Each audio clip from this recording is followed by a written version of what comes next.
Hey everybody, it's Jeff here with Entrepreneur Essentials once again, and I have my friend Patricia Selmo here. We've been sitting here and having a really good conversation and wanted to clue you guys in on it as well. Really excited. We're having a small business festival here in Austin this next week. By the time you're seeing this, it'll be up and running and going. So if you have an opportunity, we'll still have events here at T-Werx up until Wednesday, the 3rd or the 2nd. There will be other events all over Austin. Go to Austin Small Business Festival and just look it up and you can see what other events are out there. So really excited to sponsor that once again and have a ton of events up here in Cedar Park. Right down below me is our subscription area. Make sure that you subscribe to the channel because you don't want to miss all of the opportunities to see really cool people like this. Welcome to our new set. We brought in the yellow chairs to be comfy here and not be on the little small red chairs anymore. And did this for Patricia's honor today. I'm honored. Yes. Well, Patricia, tell us a little bit about your entrepreneurial story. Okay, so it's been a journey. Okay. It's been a dream from as long as I can remember. I had dreams as a child of owning a horse farm, various things like that. I ended up getting a 4-year degree and going into the corporate world, working for NASA and various other aerospace firms.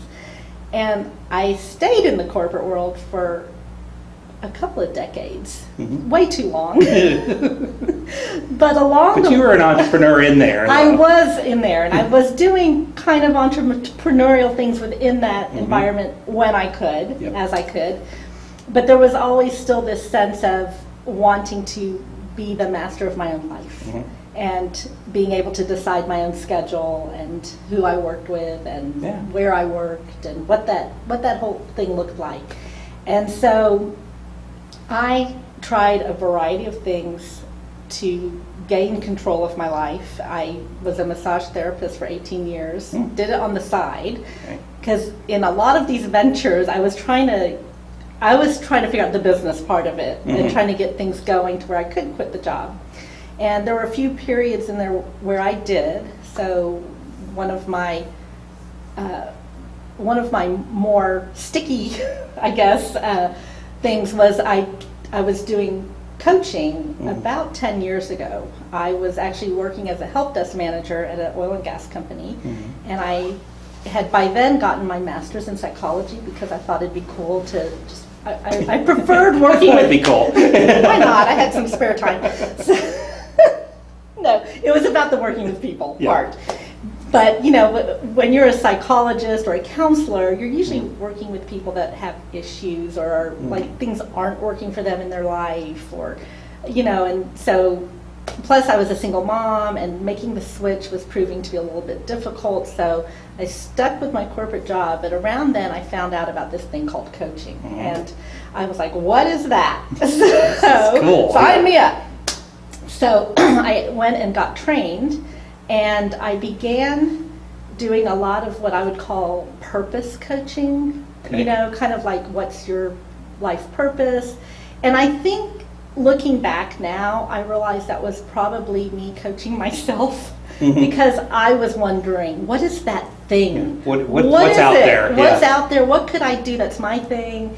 And I can be my own boss and that sort of thing. So I don't know that I ever found that one thing. But I found a lot of things. I've done a lot of things and I've dabbled in a lot of things, and I feel like now for the first time a lot of those things are gelling and meshing together. And so one of the things, as you know, is I do graphic recording. Which is the coolest thing I've ever seen. So it's basically taking notes live on a huge sheet of paper with markers. You see it sometimes at TEDx or various, I know at ACL and South by, you'll see people doing that. And so I got into that because I was one of those kids that I loved to draw. I took art lessons, but I was always told by my parents, you can't make a living doing art, so be an engineer, because, right, yeah, that makes sense. So when I found out about that, I was like, what is this thing? Oh my gosh, and people pay you. Yeah, like, I to go do this and pay you a lot to do it. Pay you a lot to do it. So I took some training and I got into it, and I've been doing that 6 years now. Yeah. And I love it. It's the coolest thing fun. I've ever seen. Yeah, well, I mean, and we did this during Small Business Festival last year. So if y'all want to see what this looks like, if you go onto our YouTube channel, look at last year's Small Business Festival. We did a founders panel, and Patricia actually recorded that whole session. I have that still in my office here, but it is the most amazing thing because she was just working while we were talking, and next thing we looked up and there's this amazing piece of artwork on my wall, and I was like, where did that come from? Happened? Yeah. Yeah. So, and it's fun too because it appeases my curiosity because as you mentioned, I am someone who is a multi-passionate or Renaissance soul, whatever you want to call it, where I have so many interests and so many things that I think that's been part of my problem. You make Thomas Jefferson look boring. I can't stick with one thing. Yeah, I'm definitely like the Leonardo da Vinci of Cedar Park. Yeah. So, engineer, artist, whatever.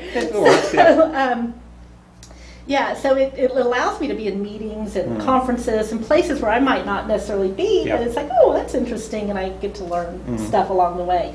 So I kind of do that on the side. I also have, I've gone back to coaching school again. Nice. And I realized there were so many people that come out of coaching school. There's also consultants. There's people that have a lot to share with the world, or they're helping others in some way to improve themselves. And yet they get stuck at the delivery or the packaging, so it's kind of like, oh, I'm really good at making people happy or whatever it is. But then when they're asked to, well, could you create a workshop around that? Yeah. Could you write an ebook? Oh, yeah. We need content for your blog site, and they get frozen up. And I feel like, oh, it's so sad to see these people that have amazing gifts to share, and they can't get it out in the world. Yeah. So about a year and a half ago, that's actually one of the things I started doing, is really helping people come up with their workshops and their ebooks and their helping coach the teleclasses. I'm coaching the coaches on delivering their message to the world. So I've been doing that, and then in the last few months, I started realizing I kind of circled back to that time when I was like, what is my purpose? What do I do? Or what I want to create a lifestyle and still make money. Yep. And I realized, I've done it. Yeah. Like wait a minute. Hold on here.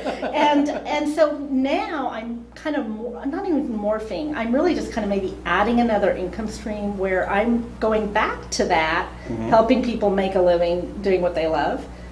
But now I feel like I've done it. And so I truly, so now you can show people. I can really help, as opposed to before. I think I felt a little bit like a fraud because I was like, I know there's a way, I don't quite know what it is, and so I wasn't quite getting the traction I wanted. Well, but you're a good listener, so you could sit there and problem solve with them and figure out. And I did help a few people. Yeah. And I was like, whoa, that worked. Now, what is my thing? Yeah. How do I do this now? And your thing is that thing. Yeah. Yeah. And so what it looks like now is I have a couple of part-time jobs, and I have, 2 or 3 what I would call business income streams. So the graphic recording, the helping coaches get their message out, and now the helping. I would love to work with multi-passionate people like myself who are like, what is my thing? And helping them design a lifestyle business, right? So that it's incorporating their passions, and it might be a job too. It doesn't matter. It could be like me, a mix of a job and business, or however that looks. So it's that's what I'll be whatever helping combination, and I think that's the coolest part about today. That's different from when we were growing up. When we were growing up, you had to have a job, right? And you and stuck with it. And if you had 2 jobs, that was risky. you were having you too were in much trouble. fun there. Well, you were in trouble. You needed the money, right? But I think today it's not out of the ordinary to say, what, I've got a little part-time gig here where I make some piecemeal things together. Yeah, and they talk about the gig economy. The gig economy, and I think it is. And it's I think the beauty of it though is multi-talented people thrive in that world. You don't have to pick the one thing. I don't have to, and I don't have to do that all the time and hate. Yes. I think if you had to do graphic recording every minute of every day, you would hate your life. If you had to coach people, you would hate doing that. Absolutely. You'd get to the point where you're like, just figure it out already. Yeah. Now if I can figure out how to add travel in, I'll be Hey, you make a big enough name for yourself, people will hire you to come in and do this stuff. They'll pay me to travel. They'll pay you to travel and do it. So what's new in your world now?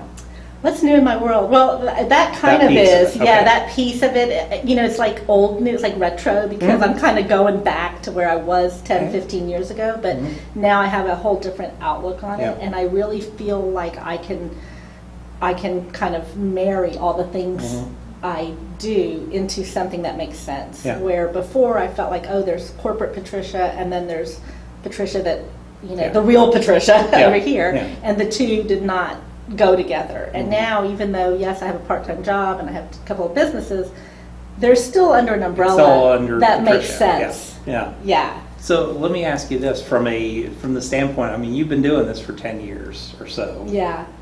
What was the key to survival during that time period for you? Well, at the time, for a lot of that, I was still working in the corporate world. So I was doing a lot of stuff on the side. Weekends, evenings, early mornings, whatever it took. I really haven't been on my own without an 8 to 5 job. It's been only, 2 years now. Going on 2 years. Yeah. But you took the time to do that. I took the time, and I made mistakes along the way, and I learned a lot. And but now I feel like, I've got the street cred from having messed up so many times. You know what? It's not about it's about survival. It ain't about doing it. I kept going, and there were times, I have to say, there were times within the 10 years where I was on hold. I would say, kind of just treading water, because again, it was like, well, what is it? What is my thing? Or maybe I'm not. Maybe I'm not successful because I'm not focusing on the right thing, or So there were moments of. It was a lot of soul searching. But I still think that's part of the journey too. Well, I'm rereading the $100 Startup right now, and it's really about that. It's really truly about what you're talking about. That really figuring out what your passion is, figuring out how to start a lifestyle business, and a lifestyle business can mean, it doesn't mean that you have to make millions of dollars a year. It can be. Hey, I make 50 grand a year. That's his definition in there, was if you make at least 50 grand a year, then it's a real business. It's not just a hobby. Yeah, and I think the key too is if you're loving it, it doesn't matter. Then it's not work. Yeah, then you can pay for as long as you can pay your bills. Who cares? And I think the majority of people out there aren't living that life, and. I'm a huge Henry David Thoreau fan, and it all comes out.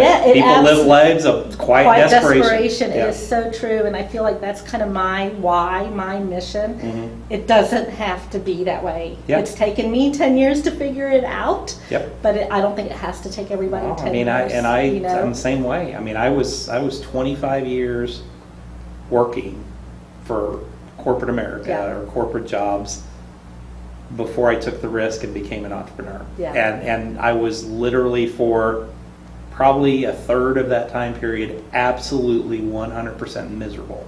I dreaded waking up. I reveled in every Friday and dreaded every Monday. I came to loathe Sundays. Yes. And especially Sunday afternoon was the worst time in the world. And I would get sick to my stomach. It was just the thought of Monday morning. I was the same way. And I was the same as you. I now realize I was an entrepreneur inside. Yes. And when I was the happiest was when those time periods that I would get a project internally, and they would say, "Hey, just do it, figure it out. Yeah. Here's the parameters. Go make it happen." Yeah. And then once we got to the part where it got boring and I had to run it, then I'm like, okay, somebody else can do that. I'm on something and I did consulting for many years. Okay. And that was the closest I came. I mean, I was a salaried consultant, but I was like the top consultant always. Sure. Because this to me was what I loved. I'd go to a new place, new people, new problems, help them set it up, figure it out, clean house, and I'm out of there. Yeah, get out before it gets boring. Yeah, exactly. Before it gets boring, exactly. But yeah, I mean, it's the same way. And I came to that realization, and it wasn't until 3 years ago that I woke up. It was literally almost one day waking up, and it was two people in my life, Joe Serio and John Lee Dumas, that really had a huge effect on me and changing what I did. And the rest is history. Here we are. Yeah, I started in the yellow chairs. in the yellow chairs, in my co-working space, and everything else. So that's awesome. All right, fast 5 questions. You ready? I'm ready. All right, first one. Wake up in the morning, businesses are totally gone. Okay. You have $500 in your pocket, laptop, computer, place to live. What do you do first? Okay, I think I do what I just did. Okay. I would just take a deep breath and get centered. Because I have found that the best decisions I make come from a place of peace and calm and centeredness. And the worst ones come from a place of panic and trying to control my environment. So I think I would literally just spend however long it took for me to mellow out. Okay, I'm okay. I have $500 in a laptop and a roof over my head. And once I could figure it out from here. Once I got to there, I would imagine, I'm guessing, but because I've gotten really good about listening to that inner voice, that higher power, whatever you want to call it, for the next step and what feels right, as opposed to the 10-year business plan and because things change way too fast. And I really feel like the joy is a part of it. So I've gotten really good at following that. And so I would say, so I can't say this is for sure what it would say, but I think there would be something around the fact that I have my laptop, so I'm assuming I have my applications on there and I have my contacts in my Gmail. Absolutely. And I would just start reaching out because we aren't meant to be alone either. And everybody I know, I'd just start telling them, hey, what's going on? What can I do for you? Yeah, how can I help you? Absolutely. Yeah, exactly. So, all right. What was your biggest entrepreneurial mistake? I think that first go around with the coaching, I went into panic mode because I felt like I had to make money right away and I had to pay the bills right away. And I don't think anybody had told me, or if they did, I didn't hear it, that this is a journey and it takes time to build. And so I was marketing and selling from a place of desperation. And it shows. It never bodes well. No. So if you can get detached, that was my biggest lesson. Just take it slow. It happens when it happens. Well, and you kept the job. And not then. Not all the time, but yes, I got another job. Yeah, you got another job. But I mean, I think that's the part that people don't realize. It's like, okay. And I know it was for my own personal world. I tried to start multiple businesses. I tried to start 6 businesses before I had my first successful one. Yeah. And a large part of that was because I was making a really good income doing what I was doing for a living. So I didn't really have to work so hard. The golden handcuffs. Yeah, I didn't really have to work so hard to grow this business. I didn't really want it as bad as I thought I wanted it. Right. And it wasn't until, for me, I did it wrong, but I had to do it the way I did when I started this place. I literally had to jump into the deep end. I just literally had to rip the Band-Aid off, jump into the deep end, and try and sink or swim because, one, I wouldn't have been able to continue to work for the company I was working for, and 2, it was just too easy to collect that paycheck. And it wasn't until I said, you know what, let's just make it happen, take the risk, do it, and I'm going to make it work. Well, for me, it was, I thought I had a contract job. Okay. And so I quit my other job, and then the contract job fell through. Oops. And so that's what the last 2 years have been. It's Yeah. me hustling Yeah. to make things To get work. it. And I have a and it's part-time worked job well. and I have other things, Yeah. but yeah. Yeah, but it's So worked it has because worked. it kind of forced you into that Yeah, situation. absolutely. So what's a good book that you recommend? Okay, I have two. Sorry, Do I it. can't decide. No, that's fine. So one is for people like me Mhm. that are multi-passionate, whatever you want to call multi-potentiate. There's lots of words out there. This is by Barbara Scher. She's written Okay. Wishcraft and I Could Do Anything If I Only Knew What It Was. She's written a bunch of them. But my favorite of hers is called Refuse to Choose. Okay. And it is for people like me that have a variety of interests, variety of passions, and her whole idea is, this is what we're really made to do. Mhm. And it's okay. Yeah. And society kind of, I think, tells us it's not, but it is. It's fine. It Yeah. is, it's fine, and she has very practical ideas on how to make it work. Mhm. So that would be one. Okay. And the other one is actually a friend of hers, Barbara Winter, wrote about 20 years ago, she wrote Making a Living Without a Job.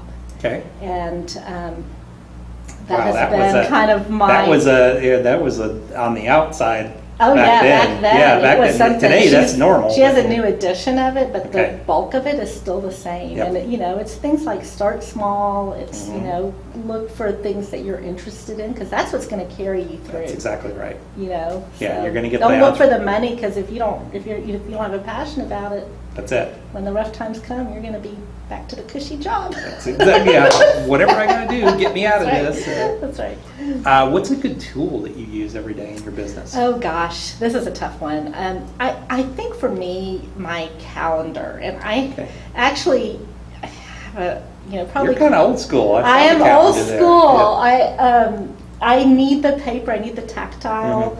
Mm-hmm. I do use Google because I do online scheduling with clients, Got so it.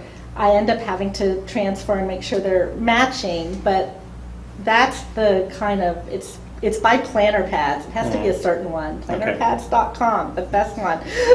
Shout out.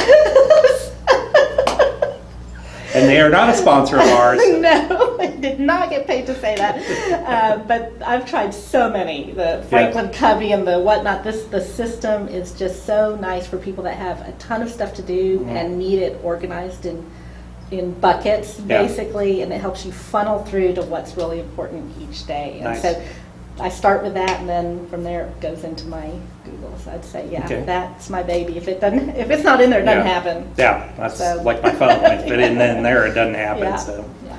well, how do people get a hold of you? So probably the easiest, I have a couple of websites. I have brainstormingbreakthroughs.com, but the easiest way is probably just to go to patriciaselmo.com. Got it. That's my graphic recording one. Mhm. Soon to be the umbrella one, so Nice. I'll just put that one Have out that there. as a little piece of it, That yeah. one's not going away, or the email is patricia@patriciaselmo.com. Perfect. Well, we will we'll have that in our show notes down below us, so you'll be able to see that. Get in contact with Patricia. She is a joy to be around. One of the funniest people I know. So I just I love it because you start talking to her and you'll hear, oh, I was a pilot. I was a fixed base operator. I was the Martian. I don't know. It's just if it's out there, she's done it, and it's just a fun thing. So thank you so much. Love thank being you. I This love was being great. part of your life, and I love Yes. having you part of mine. Yes, thank you so and much. thank you very much for coming on the show today. I appreciate it. Love it, and love the yellow chairs. I know. I love Good my news. chairs. All right, guys. Well, thanks a lot. We appreciate it. This will be out next week. Like I said, Small Business Festival's coming up. So make sure that if you have the opportunity, come on out to one of the shows here or catch one somewhere in Austin. It's going to be a fantastic week. Shout out to my friend Emily Leach, who's pulled that thing together this year along with Matthew Pollard. It is just an awesome thing, and we love it here in Austin. And certainly we hope to see you out here next week. So thanks a lot. Keep an eye out for the shows, and we will see you next time.